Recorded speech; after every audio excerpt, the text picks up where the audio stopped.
So, look, I want to start this interview by bringing your mind all the way back to January last year, in which we lost in the FA Cup third round to Millwall. At the time, that was the furthest the club's ever gone in the FA Cup. How big of an achievement was that? Huge. Listen, it was huge because the factor that we've created history as a group. People could say the journey to get there, Wimborne, then Southend, then Canvey, was pretty easy. Then I'd say you obviously ain't played in the FA Cup because no game's easy. The biggest bugbear of that was that we had no fans, and that was something that was so disappointing. So, yeah, it was a great memory, unbelievable memory. Unfortunate not to share it with the friends and families, the Wood Armies. But yeah, an achievement that, yeah, at the time was unbelievable, mate. To be in the third round against Millwall was, yeah, something that you dream of. And then shortly after that, we lost star player Sorba Thomas. How impactful was his departure from the team? Listen, I can't isolate it to being him. I think that we underachieved last year. I have to take full responsibility for that. There was factors that we were doing things that probably was away from me as a person. I had a good conversation with the chairman about that, and he said, "Be you. That's what we love. Be you." So, yeah, that was tough. Losing Sorba, big loss, massive player, great individual. Still speak to him now, and you've obviously seen what he's done and how he's progressed into the Welsh national squad. So, did it have an impact? Of course it did, but I don't think it was solely the reason why we finished 14th and didn't have the season that I felt that we probably should have had with that dressing room. I think we had some good personnel in there. Biggest squad we've ever carried, obviously due to COVID, and we needed to ensure that we had availability at all times. But yeah, I think that losing Sorba was an impact, but not the reason why we didn't deliver on our performances week in, week out. And why do you think that reason was? Was that due to COVID, or was it a factor of multiple reasons? No, listen, I don't think it was COVID. I think, like I said, I think I was a factor of that. I was trying things that I knew didn't work, and the manager needs to look at what he's got in the building and work with that and do the best for them. And I think we're seeing that this year. And I know we're going to digress and go on about the year, but I think there's chalk and cheese to where we are as a group, as a whole. You'd see it, mate. You was there last year to this year. The environment's unbelievable. I've been in today. It's Christmas Eve. I've been in this morning. I was like a kid at Christmas. My Christmas came early. I went to see everyone to train. So, yeah, the environment's really positive at the minute. I don't think we delivered in terms of last year in any way, shape or form. Yes, the FA Cup was great. We created history for the first time, third round. We sold our first player in terms of Sorba Thomas for the figures that we did. But again, in all honesty, I reflect quite honestly, I don't think we delivered, and I felt that we were nowhere near where we should have finished at the end of the season. And in the summer, we had a big rebuild, lost quite a few players, brought in quite a few players. How happy were you looking back at it now with your transfer window? Staff, lost a lot of staff. And I say lost, we let go a lot of staff. Recruited some very good staff. You know, the S&C boys, the analysts. You got Elise, your mate, as part of the media team. Lloyd Doyley's come in as assistant manager. Connor Smith coming as a player coach role. So I think off the park, it's been the best recruitment that we've had. And you're seeing that hugely. In terms of on the park, I'm a strong believer of signing people. And I think we've signed the best people that we've had at the club. I had Frankie Raymond, Josh Reese, Scott Bowden, Will Evans. You look at the recent ones in Denner Lewis, Comley, Adrian Clifton. Good people, real good people that work hard for each other.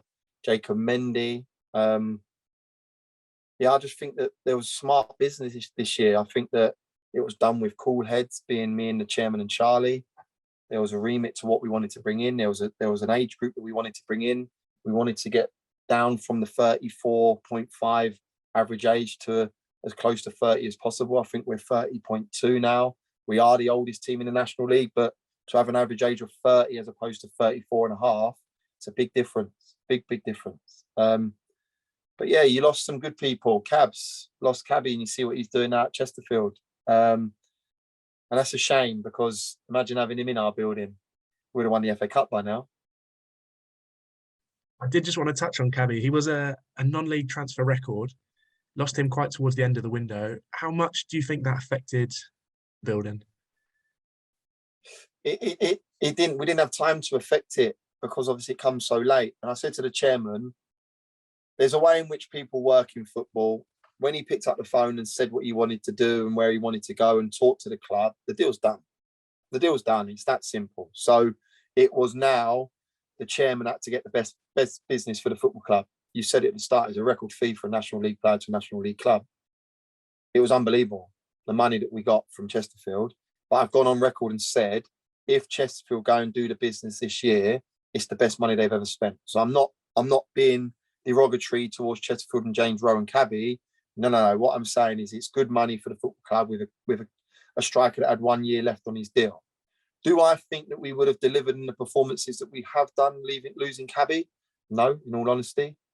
We were bringing Scott Bowden in as a choice striker, not a third choice, but as a striker coming in with 3 opportunities to play, being Cabby, Marshy and him. He's come in and hit the ground running. He's been one of the biggest plus points. We changed our style this year. We've changed our style completely. Our set plays, the way we set things up. Myself, I've had a massive difference in terms of my demeanour. That's been helped by people within the club being a chairman, and I've got people outside the club that are assisting me with that. But yeah, as a collective, we've been tremendous this season. And I'll be sitting down tomorrow, eating my Christmas dinner with my family, sitting third in the division, in the FA Cup third round, and into the 4th round of the FA Trophy. I've got to be honest with you, it's what dreams are made of. I'm so happy where we've come as a football club. I adore the place. I adore the people in it. And the journey ain't over yet. And the journey's just starting. We go into the new year now on all fronts. That's an amazing achievement. But I want to be doing this review with you next year and saying what a season you had and what this and this and what was the reason why you got there and there. That's what I want. We've gone halfway. I want to go the whole way. That's where I'm at. I remember asking you at the end of before the Halifax game, sorry. I said, it's been such an impressive start to the season. But it's not just been a good start. It's been a full through to Christmas, a great start. How have you managed to keep the momentum going and keep sustaining these great results? Because as a group, we build on small steps. And I don't think you always hear me say the next game, win the next game, win the next game. Don't worry about anything else. My next focus is currently Barnet on the 2nd. AFC Wimbledon's coming on the 8th, and it's a great game for this football club, and we need as much support as there as possible. We want to be like the St Albans because it will turn the game in our favour hugely. We go from slightly underdogs to having a whole stadium filled with fans that are now influencing the ref, influencing the opposition. But in terms of your question, we've just been consistent, and that's something that we've drummed into the boys. And I say it every time I talk to the chairman regularly. I spoke to him for an hour and a half this morning. I'll have another hour with him tonight. We ground each other. We don't let each other get above our stations. We know exactly where we want to get to as a football club. We don't rush to make a wrong decision. There's a lot of things that are playing in our favour. The conversation when Ashmore went down, what the chairman did and Martin Brennan did. We've got good personnel at this football club, Mike. Real good personnel at this football club. A bigger experience now for it. And I stick by the line. Never too high, never too low. We park it if we win. We park it if we lose. We go and get together and win the next game. It's that simple, mate. And the boys have been tremendous. And I adore every single one of them. They are going to be in the history books for fans forever, for however long they live. Why? Because when we went and thumped, and I say it, thumped St Albans 4-0, yeah, that was them all in, live on the box. And I remember the chairman telling me, you're gonna be a legend at this football club if you go and deliver on a performance. My DMs, my messages, my WhatsApps suggest that's the case. And that's not flash in any way, shape, saying that I'm a legend. That's what it meant to people on that night. Listen to my interview at the start and listen to my interview at the end. I wanted to win that game and I wanted to win big. That was the case. And these players, these staff, you included, because it's not the 11 that go out there, it's every single one of us that are performing day in, day out to ensure that we're all winning. And that's the case, mate. I know pre-sale tickets have gone live, and we're not just there to turn up on the 8th of January. We're going to give it a good go. How excited are you? And not in a way of wanting to play the game, but just get out there in front of the Wood Army in that moment when you walk out. How excited are you for that moment on the 8th of January against your old club, AFC Wimbledon? Yeah, listen, I'm going to be playing the game and not the occasion. All that bits you say, that we need a big push for the tickets. We need a big drive to get them in the building, because I said it to him and I say it to him week in, week out. We perform, the club performs, the players perform when there's a backing. And you saw that against St Albans. They come out in their numbers. And we need the same. Why? Because AFC Wimbledon will be coming to town and they'll fear us. Not because we're an excellent team with this, that, because it's FA Cup. They come into a lower ranked side and they have everything to lose. Everything to lose. So we need to ensure that we're packed to the rafters. There's 3,500 in there supporting and shouting for the Wood. Because trust me, it has a massive impact in what the players and what goes on in that 90 minutes. And we need that. And yes, I am excited. I still have friends there that I've got tickets for the AFC Wimbledon Charlton game. Obviously, that's been now called off. But yeah, I adore the club. I have a great affiliation with AFC, but my job at work is Boreham Wood, and I want to get into the 4th round. I've created history in terms of back-to-back 3rd rounds. I want to be the only manager to get them in the 4th round, the 5th round, the 6th round. Why not? Can we win it? I did ask you that question, and you did laugh at me. But now I can see it's in your head. We're gonna get there, get to Wembley. But we could get to Wembley. We could be in Europe, but we could actually be in Wembley in the FA Trophy. We're currently in the 4th round, draw against Maidstone United. What did you make of our game against Barnet last week with a slightly reshaped team due to COVID? Yeah, listen, I commended both sides on the day because I felt that they played with very much a depleted team, as did we. But again, we've gone and done the job, and that's exactly what it is in a cup competition. We've played three cup competitions now, or 2 cup competitions against 3 teams who are your local rivals, being Barnet in the FA Cup, then St Albans in the later stages, and then Barnet in the FA Trophy. For a fan, if you're in your 40s, 50s, any fan for that matter, but if you're 40s, 50s and 60s, you've played against your local rivals and you've not, the St Albans one, you've walked all over them, but to go away from home in the FA Cup against Barnet and beat them, and then do it again in the FA Trophy is remarkable. And I'm never too high, never too low. I'm not getting away with it. That game's dead and buried now. We come here where on the 2nd of January, Barnet come to town and they're going to want to turn us over. So I will not rest on our laurels. But for a moment, it's the best away support that I've ever witnessed as a manager of this football club when we went to the Hive in the FA Cup by a country mile. It's the best, the most attendance, the record at the home ground against St Albans.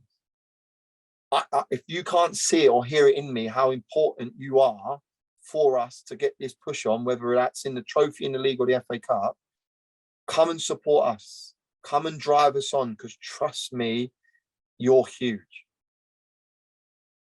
And I've got 2 more questions to ask you, Luke. One of them is this COVID Christmas period. Normally fixtures are packed, but we've had a game against Barnet called off on the 26th.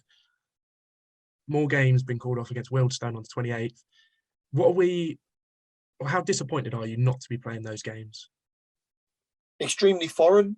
For the first time, I'd done my ACL going back 15 years ago, where I had a Christmas. That was my first one in 20 years. This will be my 2nd in 20 years. I don't like it. I like to be preparing for games. I like to be having that giddy feeling on Christmas Day, knowing we got the Boxing Day fixture against your local rivals. I like getting up. I have a routine, but it's the correct decision. Omicron has taken over the world, let alone the football world. And the biggest thing for me, Christmas is about family and friends and about safety. So as disappointing as it is, as frustrating as it is, it's most definitely the right decision. Yeah, I've seen Wrexham Solihull go off. Do I feel that there's going to be more games from now till Boxing Day go off in our division? Yeah.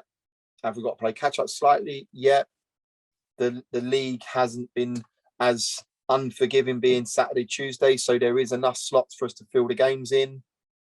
Listen, I'm a strong believer of control the controllables, and that's out of my control. So we go back in the building ready to train. We've got a full week lead up to Barnet once everyone's back off their isolation periods. And yeah, we'll hopefully have Barnet come to town on the 2nd. A good crowd, a big crowd, excited to see where we can go as a football club into the new year. And the last thing I've got for you, Luke, I just wanted to say 4,101, which is a record attendance at the St Albans game, 3rd in the National League, third round of the FA Cup, and the 4th round of the FA Trophy. Been an amazing year, but what are you looking forward to, and what are your expectations for next year? I won't tell you my expectations. I expect us to continue in the way that we're doing, stick together, continue to work smart as we have done to get us where we are. And I want to thank the whole club, the staff, you, the chairman, Charlie, for all the work that they do to allow for myself, the management team and the players to do what they do. The Lorettas, the Mandys, the Mays, the Jodies of this world, the Hugheses. It's a dysfunctional family and I love them all. They're special to me and I adore them. And it's not, you know, when people get a management award, this is a club award. What we've achieved today is a club achievement. And we wouldn't be able to do what we're doing without the people within the club. And that's run by the chairman down. So I want to thank them. I wish everyone a happy Christmas from all of us at Bournemouth to the Wood Army, a very happy Christmas. Christmas, I alluded to it, is about time with your family and your friends. Enjoy it, stay safe. And yeah, we'll look forward to seeing you on the 2nd of Jan. But a big promotion now. Go and get your tickets. Go and back us. Go and support us. And you said, what's your expectations? Who knows? But as a club and a community, I honestly believe it could be anything we want. So let's get together, ensure that we're all pulling in the same direction, and yeah, have a year to remember.